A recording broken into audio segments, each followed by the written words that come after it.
ქართველი მწერლის დავით კლდიაშვილის 150 წლის იუბილე აღნიშნეს მის მშობლიურ სოფელში.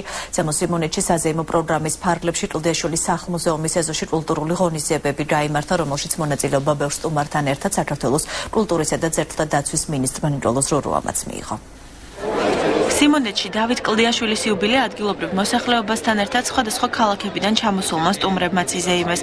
მე მიხარია რომ სოფლიო მნიშვნელობის ადამიანთან აქვს საქმე და ღმერთმა გვიმრავლოს აი ასეთი მამული შვილები და ღმერთმა გვიმრავლოს და გამრავლდეს ქართველი რომ ესე აფასებს აი მიხარია რომ შემოვედი დღეს აქ ამდენ ხალხი დავინახე მე ჩემს სიხარულს საზღვარი არ არის.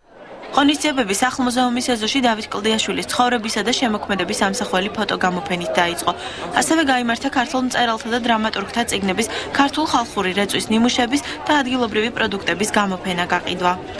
ძალიან კარგია, როცა ტარდება ასეთი დიდი ღონისძიებები და ის სიყვარული, რომელსაც დავითი გვასწავლის, ის სიმართლე, რომელსაც დავითი გვასწავლის, ძალიან კარგი იქნება თუ გავიზიარებთ. მუზეუმის ეზოშივე შედგა ადგილობრივი ფოლკლორული ანსამბლების კონცერტები, მწერლის 150 წლის თავისადმი მიწყვნილი ღონისძიებები რუსთაველის თეატრის მმართველმა ზალ ჩიქობავამ დადგა. ძალიან ბევრი ხალხი მოვიდა და ასდავარია ის სახალხო ზეიმი, რომელიც გვინდოდა რომ გამოსულიყო, მიწყვნილი დავით კლდიაშვილის 150 წლის თავისადმი შედგა. იუბილეზე კულტურისა და ძეგლთა დაცვის მინისტრი ნიკოლოზ რურუაც იმყოფებოდა.